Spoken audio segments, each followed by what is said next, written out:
igsunog higala.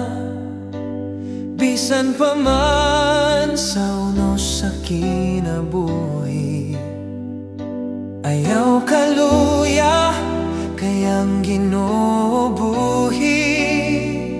Siya ang kusog sa atong pagtuo. Barog nga ligon, igsunog higala.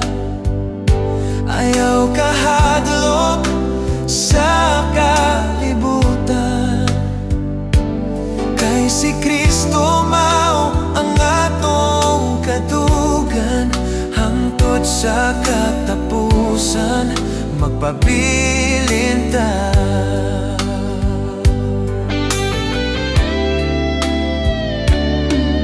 Daghan ang pagsulay mo abot,